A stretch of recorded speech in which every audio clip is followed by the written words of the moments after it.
Good morning प्यारे छात्रों। आज प्रश्नावली 3.5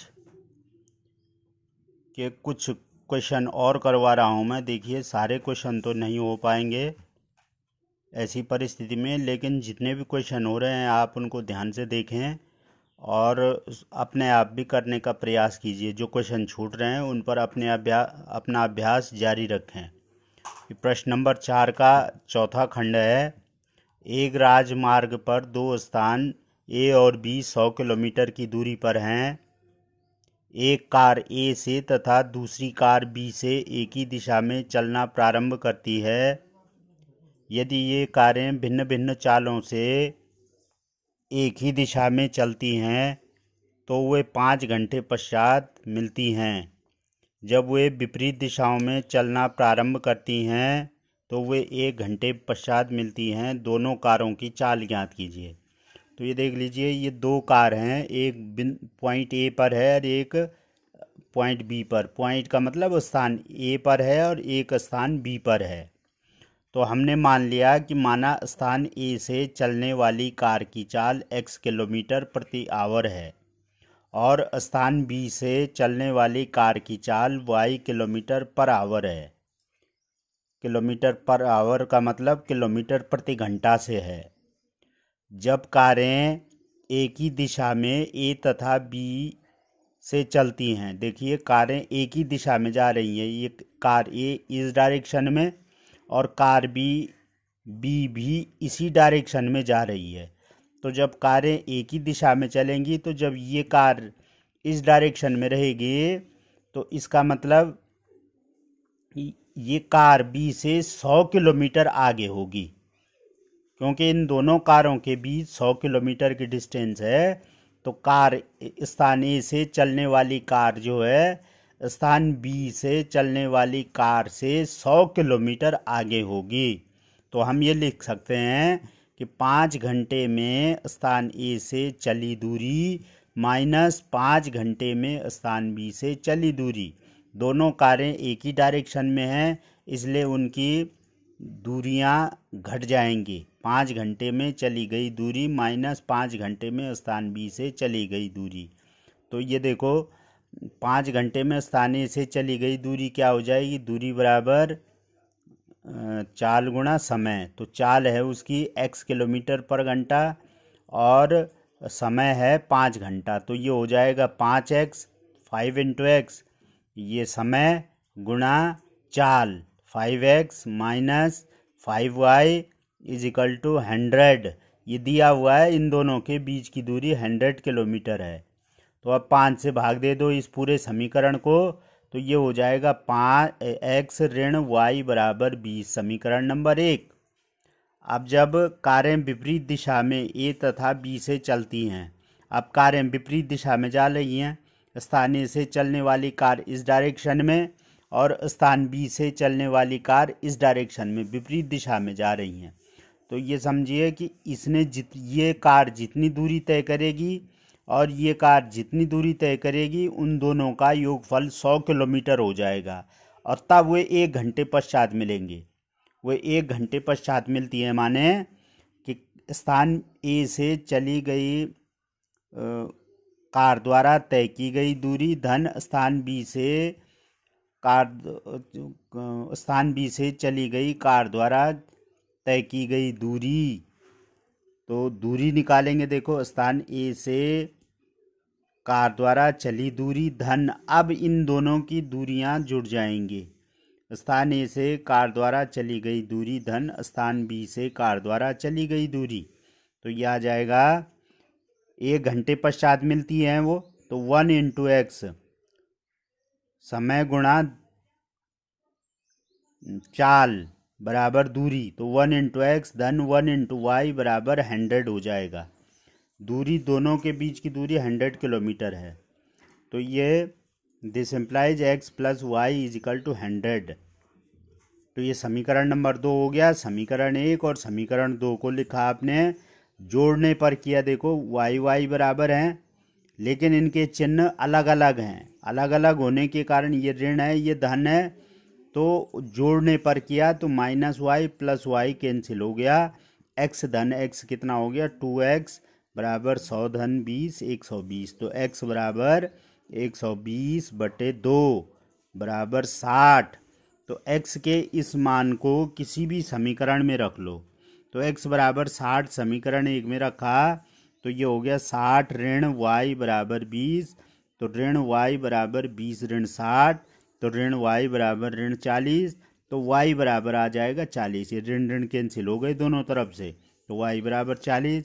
इसका मतलब कारों की चाल क्या हो जाएगी, दोनों कारों की चाल 60 किलोमीटर पर आवर तथा 40 किलोमीटर पर आवर है। ये हमको ज्ञात करना था। एक क्वेश्चन और देखिए इसी में, इसी का अगला पार्ट है क्वेश्चन नंबर 4 का 5वां एक्सरसाइज 3.5 में। एक आयत का क्षेत्रफल 9 वर्ग इकाई कम हो जाता है यदि उसकी लंबाई 5 इकाई कम कर दी जाती है और चौड़ाई 3 इकाई बढ़ा दी जाती है। यदि हम लंबाई को 3 इकाई और चौड़ाई को 2 इकाई बढ़ा दें तो क्षेत्रफल 67 वर्ग इकाई बढ़ जाता है। आयत की विमाएं ज्ञात कीजिए। विमाओं से मतलब, आयत की विमाओं से मतलब क्या है, लंबाई और चौड़ाई हमने आयत की ज्ञात करनी है। तो मान लेंगे कि माना आयत की लंबाई x इकाई तथा चौड़ाई y इकाई है। मात्रक या इकाई एक ही बात है, आप इकाई भी लिख सकते हैं और मात्रक भी लिख सकते हैं, जो आपकी इच्छा। तो इस आयत का क्षेत्रफल क्या हो जाएगा, जिसकी लंबाई x इकाई है और चौड़ाई y इकाई है। इस आयत का क्षेत्रफल हो जाएगा लंबाई गुणा चौड़ाई बराबर x गुणा y, माने xy मात्रक स्क्वायर या इकाई स्क्वायर।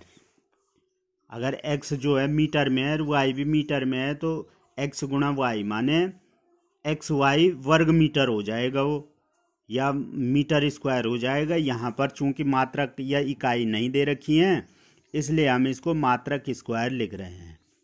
अब दिया हुआ है हमको कि लंबाई 5 मात्रक घटाने पर लंबाई कितनी हो जाएगी, मूल लंबाई से 5 कम हो जाएगी, माने x-5 मात्रक हो जाएगी। और चौड़ाई 3 मात्रक बढ़ाने पर नए आयत की जो चौड़ाई हो जाएगी वो y-3 मात्रक हो जाएगी। तो नए आयत का क्षेत्रफल हो जाएगा लंबाई गुणा चौड़ाई, अर्थात x-5 इंटू y+3। अब इन दोनों को गुणा करो, x से पूरे को गुणा करो और -5 से पूरे को गुणा करो। तो x से गुणा किया तो x into y xy, x से 3 को गुणा किया तो 3 धन 3x, ऋण 5 से y को गुणा किया तो धन ऋण का ऋण 5y, और ऋण 5 से धन 3 को गुणा किया तो ऋण धन का ऋण 5×3=15 मात्रक स्क्वायर या इकाई वर्ग, इकाई स्क्वायर। तो अब आइए नए आयत के क्षेत्रफल में कमी कितनी हो जाएगी, जो मूल क्षेत्रफल है उसमें से ये नए आयत के क्षेत्रफल को कम कर देंगे। तो xy माइनस ये xy धन 3x ऋण 5y ऋण 15, तो ऋण इसके चिन्ह बदल जाएंगे अंदर। तो xy माइनस xy कैंसिल हो जाएगा और माइनस से इन सबके चिन्ह बदल जाएंगे। ये हो जाएगा -3x + 5y + 15 मात्रक स्क्वायर या इकाई स्क्वायर। अब प्रश्नानुसार ये दिया हुआ है हमको कि उसका क्षेत्रफल कितना बढ़ जाता है, 9 वर्ग इकाई कम हो जाता है। तो 9 वर्ग इकाई कम हो जाता है माने ये कम हो गया, इतनी कमी आ गई, ये 9 के बराबर हो जाएगा। तो -3x + 5y + 15 बराबर 9। तो ये -3x + 5y इस 15 को बराबर सीधा ले आए, 9 ऋण 15, तो ये ऋण 6 हो जाएगा। और ऋण से भाग दे दिया हमने दोनों तरफ, तो ऋण से भाग या ऋण से गुणा करने पर हम क्या कर देंगे, चिन्ह बदल जाएंगे। तो ये ये 3x माइनस 5y, ये ऋण 6 का चिन्ह भी बदल जाएगा, धन 6 हो जाएगा। तो ये समीकरण नंबर 1 बन गया। अब दूसरी शर्त के अनुसार हमको दे रखा है लंबाई को 3 इकाई बढ़ाने पर लंबाई कितनी हो जाएगी उसकी, x+3 इकाई। और चौड़ाई 2 इकाई बढ़ाने पर, 2 इकाई बढ़ाने पर चौड़ाई कितनी हो जाएगी, y+2 मात्रक या इकाई, जो भी लिखना चाहो आप। अब आइए, नए आयत का क्षेत्रफल क्या हो जाएगा, लंबाई गुणा चौड़ाई। तो x-3 गुणा y-2, इन दोनों को गुणा कर देंगे तो ये आ गया xy-2x-3y-6 वर्ग इकाई, या इकाई स्क्वायर भी लिख सकते हैं हम इसको। अब आयत का बढ़ा हुआ क्षेत्रफल कितना है, आयत का बढ़ा हुआ क्षेत्रफल, इतना क्षेत्रफल बढ़ गया और मूल क्षेत्रफल था उसका xy, तो xy को इसमें से माइनस कर देंगे। तो ये देखो xy-2x-3y-6, इसमें से हमने xy को घटा दिया, जो मूल क्षेत्रफल है -xy। तो -xy कैंसिल हो गया, तो कितना बचा हमारे पास, 2x-3y-6 इकाई स्क्वायर। अब आइए, अब प्रश्नानुसार कितना क्षेत्रफल बढ़ गया उसका, 67 वर्ग इकाई क्षेत्रफल बढ़ गया। तो ये 2x-3y-6 को हम 67 के बराबर कर देंगे। 2x-3y-6 बराबर 67, तो ये -6 इधर आया, तो 67-6, तो कितना हो गया, 61। तो 2x-3y बराबर 61, ये समीकरण नंबर 2।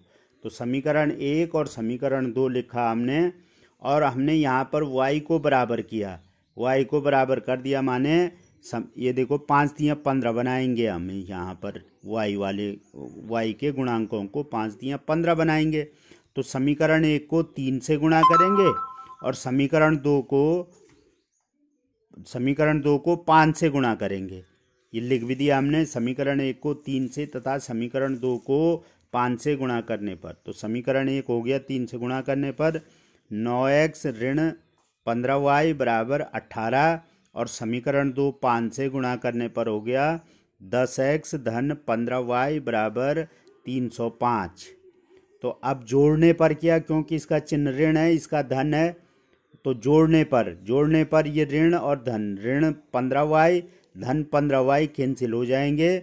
10x धन 9x कितना हो गया, 19x बराबर 305 धन 18 323। तो x बराबर 323/19, 19 का भाग 323 में देंगे तो 17 बार जाएगा। तो x का मान 17 आ गया, और समीकरण x बराबर 17 किसी भी समीकरण में रख लो, माना हमने यहाँ समीकरण 1 में रखा, तो ये आ गया 3 × 17 ऋण 5y बराबर 6। तो 17×3 = 51 हो गया, 51 ऋण 5y बराबर 6। तो यहाँ हम ये ऋण 5y बराबर 6 ऋण 51, तो ऋण 5y बराबर ऋण 45, तो y बराबर ऋण 45/ऋण 5, ऋण का धन हो गया, तो y बराबर 5×45 9। इस प्रकार आयत की लंबाई कितनी आ गई, 17 इकाई, और चौड़ाई 9 इकाई आ गई। ये विमाएँ हमको ज्ञात करनी थी। तो आप इन पर अभ्यास करेंगे, इन सवालों को बड़े ध्यान से करेंगे। इसके अलावा जितने भी सवाल छूट रहे हैं उन पर भी आप कोशिश करेंगे। यदि नहीं आता है तो आप इसी माध्यम से मुझ तक प्रश्न पहुंचा दें कि प्रश्नावली इतने का इतना प्रश्न नहीं आ रहा है, बता दें। तो जहां भी आपको प्रॉब्लम हो रही है आप मुझे बताने का प्रयास करें, मैं उसको, आपकी समस्या को इसी माध्यम से दूर करने का प्रयास करूंगा। और आप समय का सदुपयोग करते रहें, घर में रहें, सुरक्षित रहें, और साथ साथ अपनी पढ़ाई को जारी रखें। प्यारे बच्चों, समय बहुत महत्वपूर्ण है, समय निकला जा रहा है, इसलिए आप पढ़ते रहें। धन्यवाद।